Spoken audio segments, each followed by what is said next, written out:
Pemirsa, hari ini 3 Juni 2015 adalah Hari Pasar Modal Indonesia. Otoritas Pasar Modal mengklaim perkembangan bursa saham hingga hari ini sangat baik dan menjanjikan prospek investasi yang bagus. Namun sejumlah pelaku pasar modal memberikan banyak catatan untuk meningkatkan kepercayaan investor. Para pelaku pasar keuangan Indonesia menyambut Hari Pasar Modal tahun ini 3 Juni 2015 dengan perasaan campur aduk.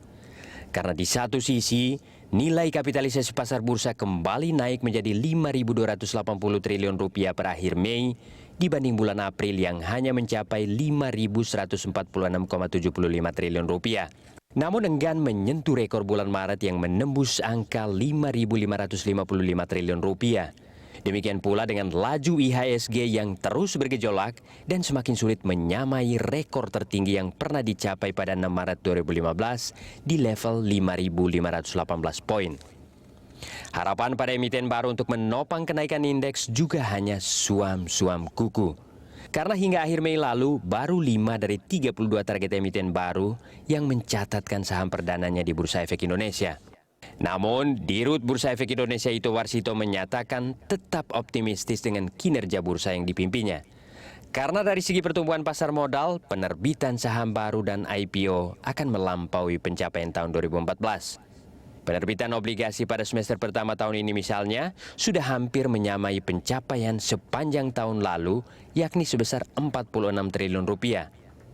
Demikian pula perolehan dana IPO, karena total dana yang diraih sudah mencapai 6,67 triliun rupiah, atau hampir mendekati jumlah dana yang diraih 24 emiten sepanjang tahun 2014 sebesar 9,12 triliun rupiah. Itu bahkan optimistis IHSG akan menembus level 6.000 tahun ini. Nah, tahun ini kalau kita hitung semester 1 ini saja ya, nanti sampai semester 1 sampai akhir Juni itu kita hitung penerbitan saham itu melebihi penerbitan saham tahun lalu, baik itu melalui IPO maupun melalui right issue.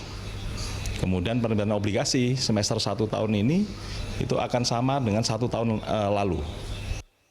Namun Ketua Asosiasi Analis Efek Indonesia Rahajit Ramalan menyatakan IHSG sulit untuk menembus level 6.000 tahun ini karena banyak tantangan yang perlu dihadapi. Antara lain perlambatan ekonomi, literasi keuangan pasar modal yang masih rendah, minimnya produk baru pasar modal, serta jumlah SDM profesional seperti analis dan manajer investasi bersertifikat yang baru mencapai 300 orang dari total kebutuhan selama 5 tahun ke depan sebanyak 2.000 orang. Satu, perekonomian akan dilihat jika pasar modalnya bursa efeknya jalan. Kalau bursa efeknya tidak jalan, maka ini yang menjadi question mark. Salah satu negara kapitalis, satu negara yang menjadi potret bagi dunia adalah jika pasar modalnya jalan, jika bursa efeknya kuat. Kalau pasar modal dalam hal ini, misalnya bursa efeknya turun, jelek, maka ini juga menunjukkan kinerja dari negara di tempat itu kurang bagus. Nah, ini juga sebagai pelajaran juga bagi pejabat kita lah atau penguasa di negeri ini bisa dijadikan tolak ukur perekonomian adalah IHSG itu sendiri. Makanya saat ini IHSG stuck. Ya, ini kita lihat juga bahwa sendi-sendi ekonomi yang saya lihat juga stuck juga. Saat ini struktur pasar modal Indonesia masih dikuasai investor asing dengan tingkat kepemilikan saham-saham di bursa sekitar 65%. Namun tingkat partisipasi dalam transaksi harian kini didominasi oleh investor domestik, yakni sekitar 59%.